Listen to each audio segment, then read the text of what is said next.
जब दाऊद भाग रहा था जंगलों में और शाऊल राजा था, लेकिन प्रभु का आत्मा उसके अंदर से निकल गया था क्योंकि उसने पाप किया, प्रभु की आज्ञा तोड़ दी थी। इसलिए प्रभु का आत्मा शाऊल से निकल गया था, पर दाऊद के अंदर था। तो शाऊल जब उसके हाथ में आया दाऊद के, तब भी दाऊद ने उसको मारा नहीं, वो भागते रहा जंगलों में। परमेश्वर ने दुश्मन को उसके हाथ में दे दिया, लेकिन दाऊद क्या बोला कि परमेश्वर का ये अभिषिक्त दास था, है नहीं, पवित्र आत्मा अब नहीं है उसके अंदर, अब वो नॉर्मल व्यक्ति है, लेकिन ये एक समय पर परमेश्वर का चुना हुआ दास था।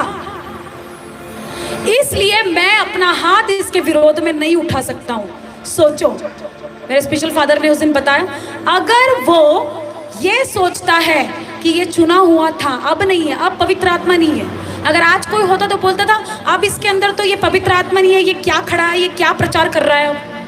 लेकिन उसके दिमाग में क्या था कि ये चुना हुआ था, मैं इसके ऊपर हाथ नहीं उठाऊंगा। जब प्रभु इसका न्याय करेगा तो प्रभु आप कर लेगा इसका न्याय।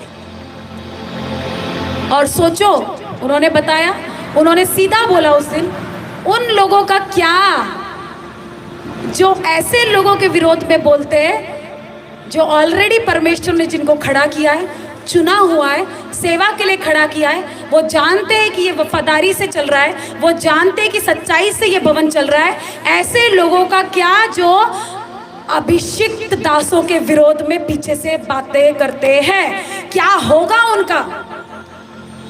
जिसके अंदर आत्मा नहीं है, दाऊद बोलता है मैं उसके विरोध में कुछ नहीं बोलता, तो वो लोगों का क्या होगा जो मुंह के ऊपर पीछे से बातें करते हैं आपस में कि ये ऐसा, वो अगवा वैसा, वो वैसा, वो वैसा, जिसको परमेश्वर ने चुन के खड़ा किया, अब भी वो चुना हुआ है, उसका क्या होगा? सोचो, क्या हर्ष करेगा परमेश्वर।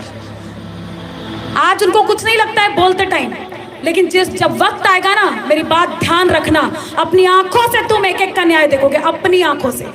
हालेलुया, क्योंकि वो जीवित परमेश्वर है, वो थोता परमेश्वर नहीं है, वो मिट्टू परमेश्वर नहीं है कि तुम जैसा बोलोगे वैसा बोलेगा और तुम जैसा सिखाने की कोशिश करोगे वैसा ही सिखाएगा। हालेलुया। तो जब वो न्याय करने के ऊपर आएगा तो कैसा न्याय करेगा, और जब आदर देने के ऊपर आएगा तो कैसा आदर देगा वो तुमको, तुमने डिसाइड करना है, तुम्हारी चॉइस है। आमीन।